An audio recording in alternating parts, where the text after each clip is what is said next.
I recently had a client come to me with a fantastic deal. She was getting like over $100,000 under market value on a home that was being sold to her. Only problem was she couldn't really qualify for the mortgage on her own, even with this hugely discounted price.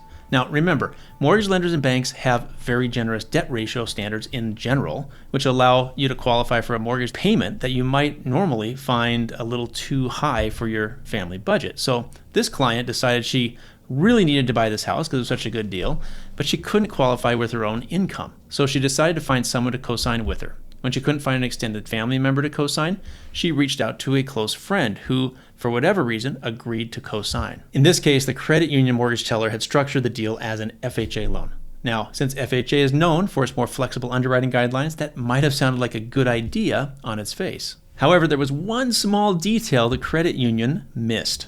FHA doesn't allow non-relatives to co-sign and use their income to help you qualify. So the deal was falling apart, which was when their real estate agent referred them over to me and my team kind of late in the game. If someone can qualify using, for example, a co-borrower or co-signer, like in this instance, then I'm actually obligated to offer it. Personally, though, I think it's a terrible idea to include a co-borrower on a mortgage. I mean, the very fact that you need a co-signer means you can't afford the mortgage, that you're not financially ready for it yet.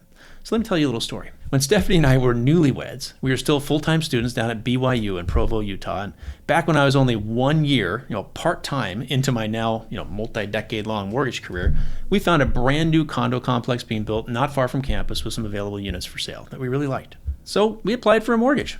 We had house fever. We really wanted that condo. We felt we could afford the payments.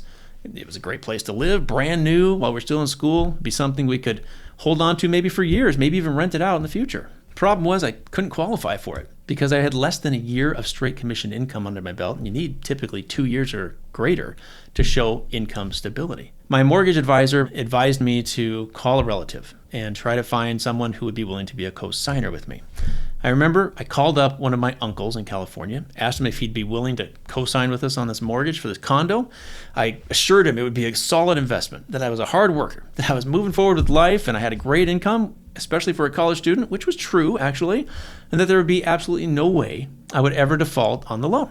And I'd refinance it within 2 years into my own name, so very low risk for him. I can't remember why I decided to call him out of the 6 other aunts and uncles I had the option of talking to, but I'm glad I did, because his answer surprised me and taught me something.